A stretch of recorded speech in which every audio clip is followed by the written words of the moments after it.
So we've got on test is by Topdon, one of the manufacturers that has burst onto the scenes within the last couple of years, gaining traction really quite strongly within the UK. The model we've chosen for this particular test is the Phoenix Smart, so really quite interested to see how this gets on. So first impressions for the VCI that we've got here in my hand now. Nice little carry handle for transportation and carrying it around. Interestingly, the cable is quite a short cable on this particular VCI, but is a double-ended OBD. So it's an OBD into the VCI and OBD obviously into the vehicle. It's LCD screen, shows you about the communication and connection. So there's Wi-Fi, there's USB and there's Bluetooth there. Picked up the serial number there. It knows obviously there's no communication at the moment to the vehicle because of course we've not got the tablet on because we're just about to do that important speed check.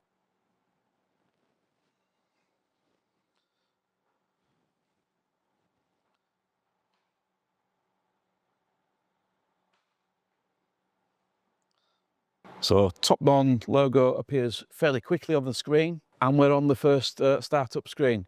So that was roughly about 34 seconds. We've got our quick services menu in here as well. We've got our scan and we've got our auto scan. Everything looks quite nice, very just blue and white, a little bit of colour there with the Google Chrome icon. Let's see if we can identify the vehicle. Select the auto scan. Quite nice little feature there, how it's scanning the VIN.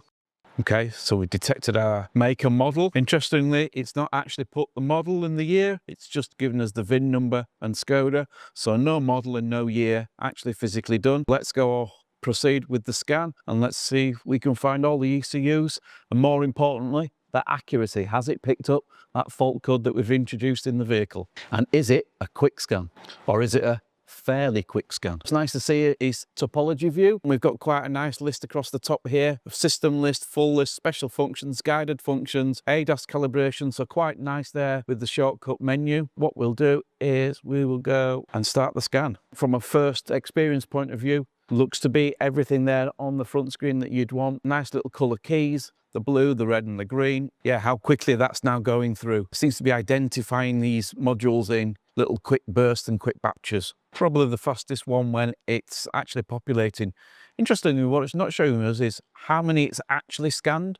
So we don't know how many it's scanned, we don't know how many it's expected to see, but wow, what we can see straight away is that's probably the quickest scan that we've had today during the test, because straight away now we're displayed at the bottom with our clear DTCs and more importantly, our diagnostic plan. We'll go system list just so we can see how it's displaying. It's identified how many faults are in the specific ECUs, not giving us a total again. See what's the different menus out. It's a slightly different way of viewing and displaying. We can see the normal, we can see the reds with faults. Let's have a look at that. Now we've got the make and the model and the year and the type. Interesting, upgrade function package. So this is now saying the selected software request has failed, but it needs us to connect to the physical network. So it would appear there's extra additional functions we can run, but there is a network connection required. So let's have a look at the report. That should show us the fault code list. Here we go, here's the fault codes. We are getting the full fault codes as we'd expect to see them, so the generic fault codes. We're also seeing as well the description of the code. Can we find that really important one we're looking for, the one that we introduced? There it is, the P0B3700 high voltage service disconnect open. It's found it, it's found the ECU, it's found the fault code and the description, and of course it's telling us as well that it's the passive and sporadic. That's a good positive thumbs up with regards to accuracy and all the other ECU descriptions and fault codes listed. With regards to secure gateway, yes, it's covered, but extra resources needed. Not as many vehicle manufacturers covered on the secure gateway side from the European perspective.